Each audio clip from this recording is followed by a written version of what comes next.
You need to watch this if you crave chills down your spine. Welcome to Soul Studios. Here, true crime meets the unknown. Suspense lurks in every shadow, and supernatural forces whisper from the dark. We craft chilling, edge-of-your-seat short stories inspired by the eerie, the unexplained, and the most haunting mysteries. 3 new stories drop every week, each one darker than the last. Are you ready to step inside? Subscribe now before the next story finds you.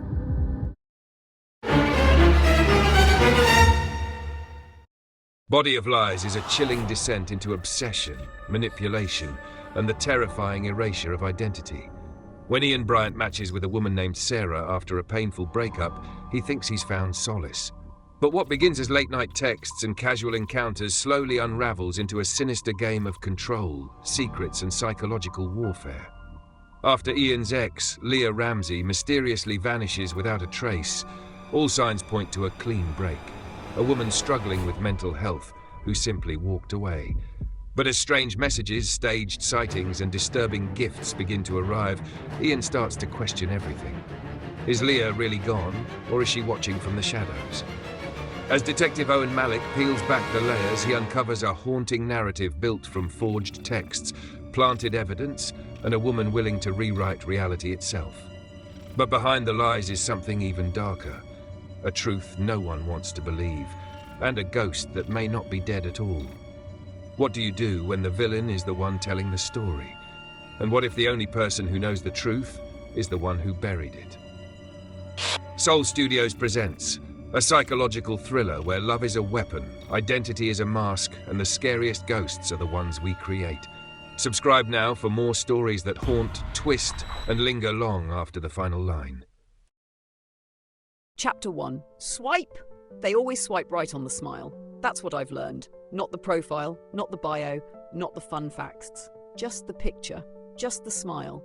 Mine is carefully curated, half smirk, half invitation. Just enough teeth to seem warm, but not too many. Chin angled, lighting soft. I look like the kind of girl you could tell a secret to after 2 drinks.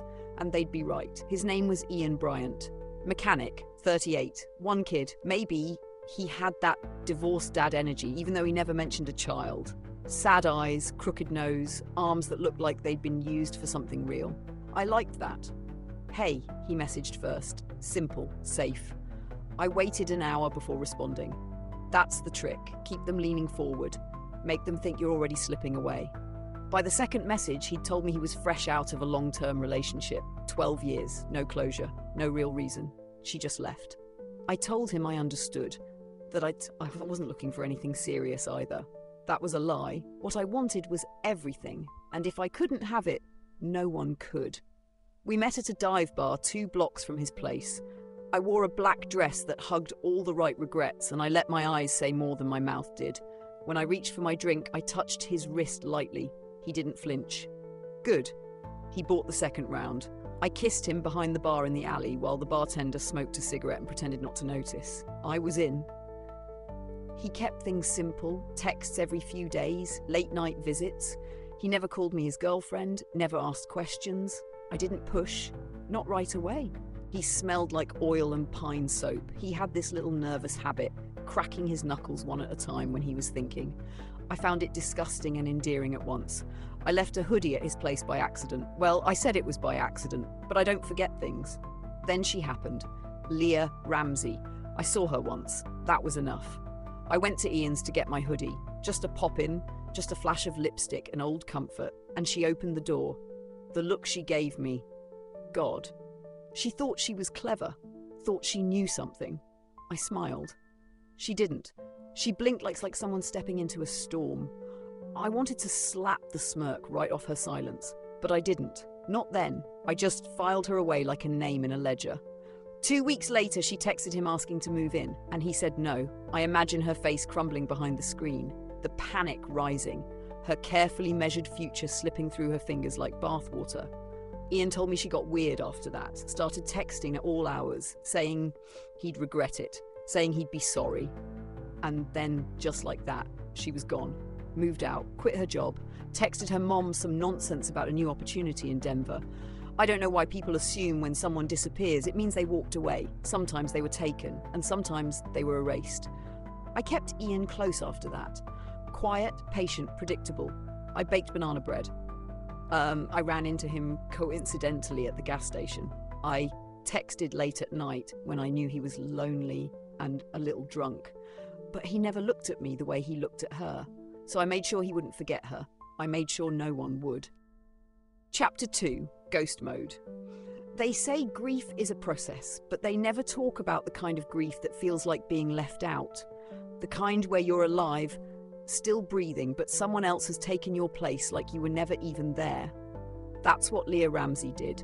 She walked into a story that was meant for me and tried to steal the ending. So I rewrote it.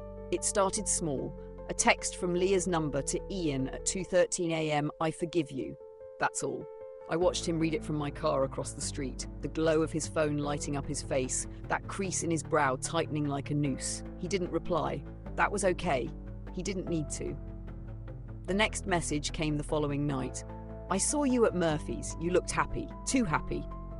I timed it right just after he came back from Murphy's pub. It wasn't hard. His schedule was practically public. People like Ian are creatures of habit. Predictable. Routine. Weak. I built Leah piece by piece. Voice, language, emoji usage. She liked ellipses. I noticed that. She signed texts with her initials sometimes. LR emails came next. I made them sloppy on purpose. Misspellings, bad grammar. Something that could be explained by stress, by mania. I hacked her old Facebook, posted a vague update, new beginnings, bigger things. Then I deleted it an hour later. Enough time for her mother to see it. Enough time to twist the knife. Sera the girlfriend. Leah the ghost. Ian didn't know which one to fear more. But it wasn't just about Ian. It was never just about Ian. Claire, his ex before me, started getting messages too. I signed them. You think he still loves you? Lol. And then, you should be careful. Some people hold grudges. She reported it to the cops. They filed it away like used gum. Good. Then there was Amy. The girl Ian had a thing with years ago. I smashed her window with a crowbar and left a note in lipstick on her fridge. Still watching. I made sure the alarm was off. I'm not an idiot. Ian started losing sleep. You could see it in the bags under his eyes, in the way he scratched his beard when he thought no one was looking. He told me he felt like he was being followed. I nodded, listened, offered to help, offered to stay the night. I stroked his back while he stared out the window and whispered, "It's going to be okay." And then, when he finally fell asleep, I crept into the bathroom, turned the shower on to drown the sound, and sent him another message. You let me in once. I'm still inside. That was the turning point. After that, he started asking real questions. He went to the police. They shrugged. Mental health history, they said. Classic stalker behavior. Woman unhinged. They wanted to believe it was Leah. They needed it to be her. So I gave them what they wanted. I bought a burner phone and left it in the bushes behind Ian's building, wrapped in plastic. Inside it were text drafts, photos of him sleeping, a map of his block. I called in an anonymous tip from a payphone, gave just enough to make them search. They found it. Ian was terrified. I could smell it on him like sweat soaked into old fabric. That's when he let me move in. Not officially. Just a drawer, a toothbrush, a shadow. I held him every night and fed him every lie. Because what's more intimate than fear? Then when I felt him start to breathe again, when the tension began to ebb, I burned it all down, literally. The fire was beautiful. I watched it from my car a mile away, orange against the black sky, sirens wailing like some distant choir. Inside were my old journals, photos, the last things that tied me to the truth. I left the dog's collar on the kitchen counter, the cat's favourite blanket in the laundry room. Casualties. Necessary. You can't be reborn without destroying the body. The police came the next day. I wore a robe and let the tears come easy. "I think she did it," I whispered. "Leah, she's not gone." And in that moment, even the detective believed me. "She's still watching," I told them, but I was the one watching, always. Chapter 3. Disappear. People don't question the narrative if it makes them feel safe. A woman with bipolar disorder goes missing. A man starts getting strange texts. No body, no blood, no screaming headline. Just a neat, convenient story. And stories, those are my specialty. The police asked questions, finally. Not the right ones, but enough to keep things interesting. They brought Ian in for an informal interview. I watched him pace the kitchen after, his jaw clenched, fists twitching open and closed like fish dying on the shore. "She's not in Denver," he said, almost to himself. "She never went anywhere." I pressed a warm mug of coffee into his shaking hands, soft enough to seem supportive, but not too soft. Too much comfort breeds suspicion. "Maybe she's off her meds," I whispered, voice wrapped in empathy. "You said she'd been struggling." He nodded slowly, like a child being told where the monsters are hiding. He wanted to believe me. It's easier that way, to believe that Leah broke, that she was the villain, that she turned herself into something terrifying and tragic and untraceable. People are more afraid of mental illness than they are of actual danger. It makes it easier to bury a woman when you've already labelled her unstable. I became essential, the girlfriend who stayed, the one who survived the fire, the one who understood. I'd sit across from him at night and watch him unravel, his body sagging under invisible weight, his breath shallow with expectation every time his phone buzzed. "I see you. You're not safe. She'll never love you like I did. You're mine, Ian. You always were." Each message, a drop in the acid bath of his mind. And then the gifts started arriving. A dead crow on the windshield of his truck, a voicemail that was just the sound of breathing, a photo of his apartment door taken from inches away. He asked me if I thought it was Leah.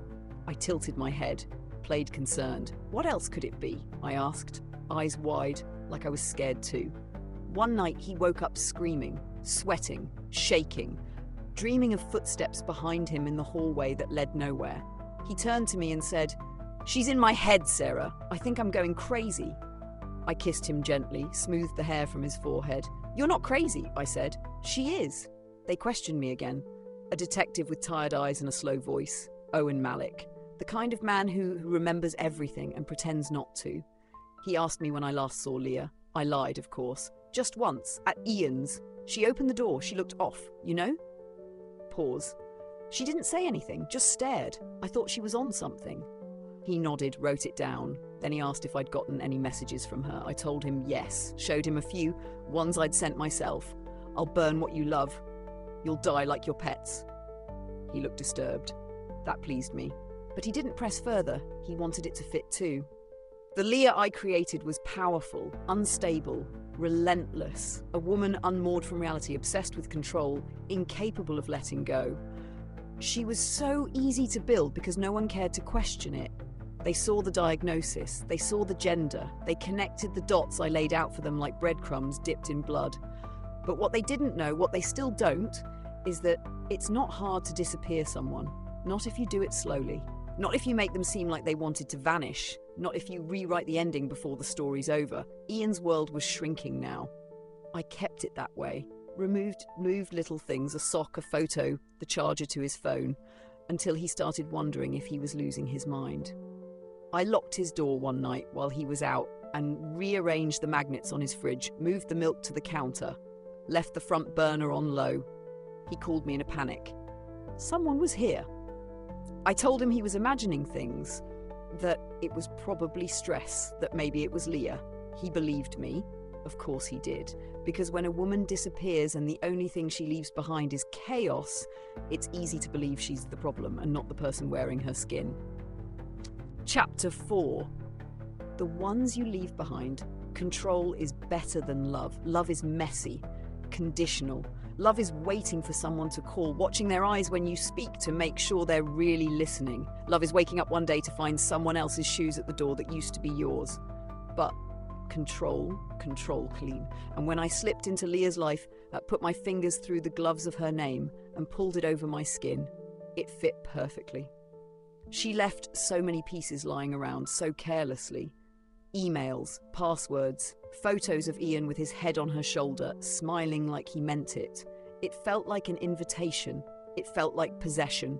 I wrote a breakup email to her boss, said she was unstable, said she needed to disappear for a while. I copied her mother on it. Then I messaged her landlord and told him she'd relocated to Denver for work. He didn't even ask for a forwarding address, just shrugged. People are always glad to get rid of someone who's become inconvenient. One less problem, one less woman. I was erasing Leah in real time. But I didn't just delete her, I became her ghost. I was the breath behind the door. the flicker on Ian's phone screen, the shadow at the end of the hallway. I was the haunting. But ghosts can't live forever. Not even good ones. And I was getting bored. The fear in Ian was delicious at first. The sleeplessness, the growing tremor in his hand, the way he'd say her name like it burned the roof of his mouth. But lately he was pulling back, becoming cold, withdrawn, suspicious. I needed to shake the tree again. So I targeted Amy next. Ian's ex from way back, before Claire, before me. I knew she still texted him sometimes, friendly check-ins, little roots still tangled under the soil. I followed her home after work, waited until she turned on her porch light, then slipped around the side of the house and shattered her kitchen window with a rock. The sound was so satisfying, like glass screaming. I left a note in red marker on the counter. She's not done with you. That night, I texted Ian from one of Leah's dummy numbers. Did she bleed? I wanted her to bleed. He called me in the middle of the night. His voice was shaking. Sera, what do I do? I let my voice tremble too. I don't know. She's not the same person anymore. I almost laughed. The next day, he begged me to stay over. He held me like a child holds a nightlight, tight, trembling, desperate. I lay awake beside him, staring at the ceiling fan spinning like a slow noose. He loved me now, he just didn't know it. Not because I was kind, not because I was beautiful, but because I was safe. In a world where Leah had become the monster, I was the calm center of the storm, and I made sure he never questioned it. Still, I could feel something shifting, a breeze under the door of the life I'd sealed shut. Detective Mallick had been sniffing around more, asking better questions. He was quiet, thoughtful. He'd sit across from me with that dull stare and let the silence stretch until I filled it. I hated him, because he listened the way Ian never did. And worse, he didn't believe me. Then came Mark. Poor, sweet Mark. The carpenter with eyes too kind for this world. I met him through a grief support group I never belonged to. Said I lost everything in the fire. He let me cry on his shoulder once and I never left. I moved into his guest room, said I needed time, said I was healing. He never touched me, never asked questions. He was a blank wall I could hang a new life on. I used his Wi-Fi, his address, his silence. He didn't know he was part of a crime scene yet, but he would. That night, I dreamed of Leah. Not the real one. I'd forgotten her face by now, but the version I'd made. In the dream, she stood at the foot of Ian's bed. Her hands were raw, her mouth open in a silent scream, her eyes burning with accusation. I woke up sweating, breathless, half sure I'd said her name aloud. Ian rolled over and touched my back. "You okay?" he mumbled. I forced a smile, let the shiver pass through me like a current. "Yeah," I whispered, "just a dream." But something was shifting in the air. The story I built was beginning to turn on me. I could feel the cracks forming, thin as spider webs. Detective Mallick was watching. Ian was starting to question things he used to take as truth. Even I was forgetting which memories were mine and which I'd borrowed. But it didn't matter, because by the time they found the truth, I'd already disappeared. Chapter 5. Burn Pattern. Detective Owen Mallick was a mosquito, persistent, low buzz, impossible to ignore. He didn't ask questions like other men. He let you answer ones he hadn't asked. And that was worse. It felt like being watched through a crack in the wall. He came to see me again. No uniform, just an old jacket and eyes that looked like they'd seen too many dead girls.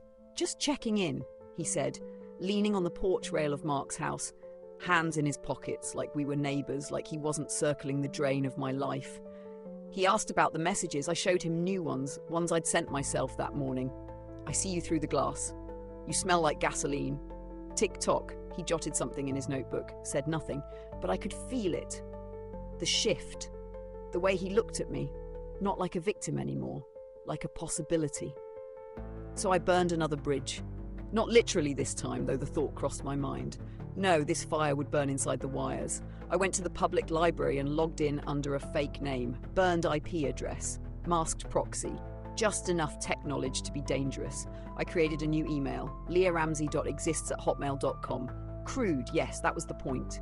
It needed to be obvious, someone unhinged, spiraling. I sent Ian 27 emails in one night, each more frantic, more violent than the last. "You lied. You buried me. You think she loves you? She burned me." All caps, no punctuation, chaos disguised as breakdown. Then I sent Mallick a message too. Same address. She's wearing my skin. Let them chew on that. Let them question. Let them wonder. Ian called me that night, panicked, breathless. She knows where I am, Sera. I think she's here. I think she's in the house. I didn't laugh. I almost did, but I didn't. Instead, I whispered, "Do you want me to come over?" "Yes, please."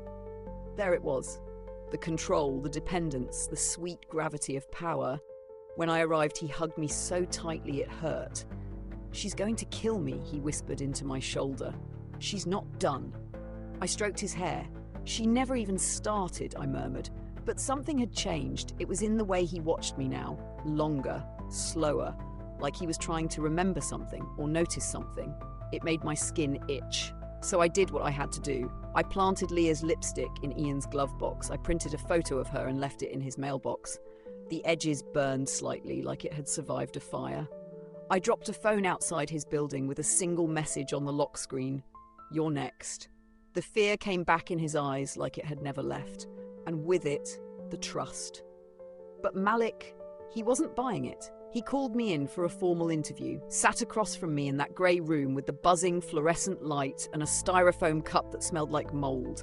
He asked about Denver, about Leah's car, about the timeline, and I realised something. He wasn't trying to catch me in a lie.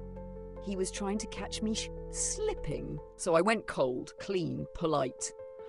"I barely knew her," I said. "She didn't talk to me. We only met once. I thought she was intense." "What do you mean?" he asked. I let my voice tremble, looked down. She looked at me like she already hated me, like I'd taken something from her. "A beat, had you?" I smiled.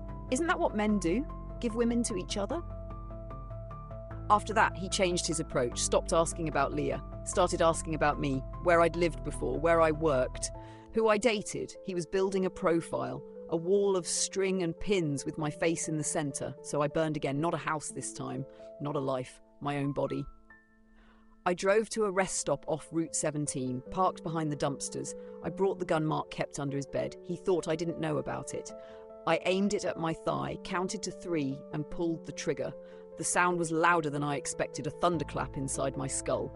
The pain was pure, like lightning. I screamed, called 911, told them it was Leah, that I'd seen her, she'd said my name, pulled the trigger, that she was back, that she was real. The blood was real, the limp, the bandages, the tears. So was the police report, so was the press, so was the look in Ian's eyes when he saw me in that hospital bed. He believed me again, and that was worth the scar. But Mallick didn't blink. Amy had an alibi, Claire had proof. And now the cracks weren't just forming, they were spreading. Through Ian, through the police, through me. Because late that night in Mark's quiet house while I lay aching and high on painkillers, I looked in the mirror and couldn't tell where Leah ended and I began. And I whispered to my own reflection, just to see how it felt. "You're not real." Chapter 6, Frame Job. Painkillers are strange little liars. They soften the world, blur the lines. One moment you're just a girl recovering in bed, and the next you're floating above your own body, watching yourself rewind time like a broken tape. Sometimes I forget what I actually did, what I only thought about doing. But when I looked down and saw the stitches in my leg, the bandages soaked through, I remembered. I had done it. I'd put a bullet through my own skin. And Ian was back, holding my hand, stroking my hair, speaking to me like I was real again, like I mattered. Detective Mallick came to the hospital the next morning. No flowers, no smile, just a small notebook and the weight of knowing. He stood at the foot of my bed like a priest waiting to hear a confession. "How'd she find you?" he asked. "I don't know," I whispered, voice brittle with practiced fear. I think she's been watching me." The messages got worse after I moved in with Mark, like she knew I was trying to feel safe again. He watched me for a long time, then said, "Funny, that security camera across the lot didn't catch anyone but you last night." I blinked, waited, then let my lip tremble. "So you think I shot myself?" His silence was answer enough. That night I dreamt of Leah again. She was sitting at the foot of my hospital bed, legs crossed, wearing my face. Not the real one, the constructed one. The woman I showed the world, calm, composed, a survivor. In the dream, she peeled it off like a mask. Underneath there was nothing, no skin, no eyes, just a hole. A black hole shaped like a woman. When I woke up, my bandage was bleeding. The world felt thin, like tissue, like I could tear through it if I moved too fast. So I slowed everything down. speech, movement, thought. That's what you do when you feel the story starting to slip away. You speak quieter, you make people lean in. Mallick had the car by then. Leah's car. I don't know who found it. Maybe it was divine punishment. Maybe it was just dumb luck. They pulled it from a ravine 2 towns over. Claimed it'd been abandoned for years. Inside, one smear of dried blood, a half-empty lipstick tube, a receipt from a gas station dated 3 days after she supposedly moved to Denver, and one fingerprint. Mine. Ian called me that night. "I need to ask you something," he said, voice hollow. I held my breath. "Did you ever go into her car before she left?" I paused just long enough. "I don't think so," I lied. "Maybe once. I don't remember. She might have given me a ride somewhere." The silence on his end was ice, and I felt it. The slip, the stumble. Something in him shifted then, trust fractured. I needed to fix it. Fast. So I framed Amy again. She lived alone, no alarm, still used the same jog route at 6 p.m. every night. I broke in while she was out, left her a gift, one of Leah's journals, stolen from her storage unit before the police could catalogue everything. I slipped it under Amy's mattress, left fingerprints on the cover, not mine, Leah's. Recovered from her old coffee mug and dabbed onto the leather with a gloved finger and some stolen forensic spray. It wasn't perfect, but it was plausible. Then I filed the police report, anonymous of course, said I heard shouting from her place. Gunshots, enough to trigger a welfare check. They didn't find the journal right away, but Mallick circled back to me like a vulture. He didn't ask why I was so interested in Amy. He already knew. Ian stopped answering my texts, stopped coming by, started thinking. That was dangerous. He told Mark he needed space, that maybe he was seeing things clearly now. I followed him once to the precinct, saw him hand Mallick something in an envelope, saw them both nod. And in that moment, I knew it was over. Not the story, just the version I was telling. I went home that night and tore Leah's photos from the wall, smashed the burner phones, sank her old purse in the lake behind Mark's house. But I kept one thing, the photo, the one no one knew about, the one I took the night I ended her. A blurry shot of her foot, pale and curled under plastic. The polish chipped, toes stiff. I told myself I kept it for proof, but the truth was darker. I kept it because it was the only thing that made her real. Chapter 7. The storage unit. I should have burned it. I should have taken a match to the storage unit the day after I moved everything in, but I didn't, because part of me, some bruised, twisted part, thought maybe I'd need it again, maybe I'd want to remember. The unit was small, 10 by 10, climate controlled, paid 6 months in advance under the name Emily Burke, a name I pulled from an obituary. Inside, Leah's purse, her hoodie, a burned corner of her driver's license, a shoebox with old receipts, texts printed out and stained with coffee, one sock, a phone with no SIM card, and the last piece of her I ever touched, her ring. I kept it all in a plastic bin marked Xmas lights, because people don't steal garbage, but now they had the car, the blood, my fingerprint, and I knew what came next. I didn't sleep the night before it happened. Mark snored softly in the next room, like the house was dreaming around me. I sat at the kitchen table in the dark, staring at a mug of tea I never drank, and tried to decide what mattered most. Control? Freedom? Ian? There's something no one tells you about lying. Eventually, the story becomes bigger than the truth. And then it doesn't matter what really happened. It only matters what people believe. The morning was quiet until it wasn't. I knew it was Mallick the second the knock came. Not frantic, not polite, just steady. Like he already knew what was behind the door. I answered with sleep in my eyes and innocence on my face. He didn't waste time. "We found it," he said. "The storage unit. Got a warrant this morning. You wouldn't happen to know a woman named Emily Burke, would you?"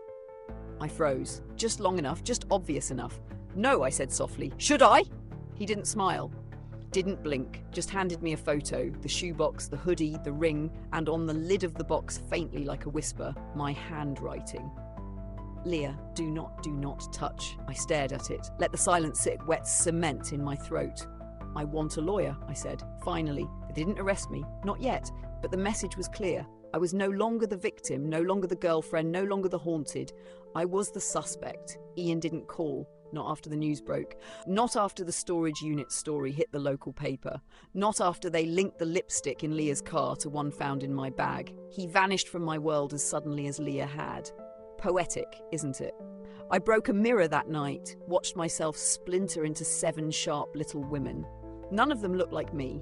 Not the old me, not the one Ian kissed, not the one who smiled politely for Mallick, not the one who pulled the trigger on herself and called it survival, and certainly not the one who had taken Leah apart and stuffed her into a story no one would question. I think deep down, I thought I was saving something. Ian, myself. Maybe even Leah. She never knew how to live like I did. She never knew how to keep people. She only knew how to haunt them. But in the end, I became the ghost, not her. That same night, I opened the SD card again, the one I'd kept hidden in the lining of my coat, the one even I forgot about. I clicked through the images, screenshots of messages I'd sent pretending to be her. Ian sleeping, Amy through her window, the inside of Ian's truck. And then that photo, her foot, cold, curled, painted in the same chipped red polish I'd worn for weeks afterward. I stared at it like it might blink, like it might speak. And for a moment, just a flicker, I didn't feel powerful. I felt hunted. Because what if someone was watching? What if I had buried something that doesn't stay buried? Chapter 8, still watching. They took me away in the rain. 2 officers, no sirens, no spectacle. Just handcuffs cold against my wrists and the soft sound of tires sloshing through puddles. I didn't scream, I didn't cry. Because this was just another version of the story. And in my version, I was always going to be misunderstood. Mallick didn't look triumphant. He looked tired, like the truth had cost him more than he expected. They charged me with first-degree murder and second-degree arson. They had Leah's blood in the backseat of her car, my fingerprints on her belongings in the storage unit, the SD card with the photo of her foot. No body. But enough. The trial lasted 3 weeks. They showed the texts, read them aloud like hymns in reverse, played the voicemail I sent as Leah, my own voice, distorted by anger and cheap recording apps. They walked the jury through every lie I'd built like a cathedral of shadows. Amy testified. Ian too. He couldn't look at me. Not once. I watched him from my seat. He wore a dark suit, clean-shaven. He looked like someone who survived something. And I wanted to scream, because he was still mine, even now. Even as he condemned me, I told the jury I was innocent, that I was being framed, that Leah was still alive, that I'd seen her, that she'd shot me, that she was watching us all. They didn't believe me. Of course they didn't. They needed a body. I gave them a villain instead. Life without parole. The judge said it like he was handing out a weather report. No emotion, no pause, just the end of a sentence, just the end of me. I think Leah would have liked that, if she were real, if she was still breathing. Sometimes I forget. If I killed her, not because I didn't, but because in my mind, she became so much more than a person. She became a feeling, a shape in the dark, a voice behind my own. I wore her so long I don't remember what I sound like without her. They put me in a pale room, grey walls, a narrow window I can't reach. I watched the light move across the ceiling like time trying to crawl away. Sometimes I think I hear her, not in dreams, in the quiet, just the faint buzz of a phone that's not there, just the whisper of a message unsent. A week ago, one of the guards handed me a piece of mail. No return address.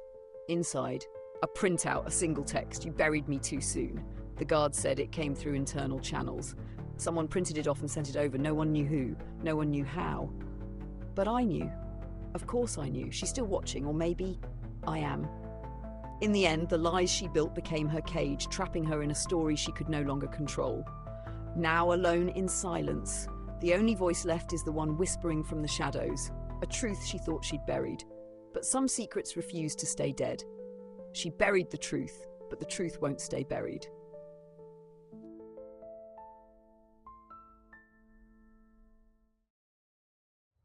Every story has an end, but here, the mysteries never stop. Thank you for watching and being a part of this journey into the unknown. Your support keeps these stories alive, and there's plenty more waiting for you. We drop 3 new stories every week, so if you crave suspense, the unexplained and the downright chilling, make sure you're subscribed and ready for what's next. Until then, keep your lights on, your doors locked, and remember, some stories stay with you long after they're told.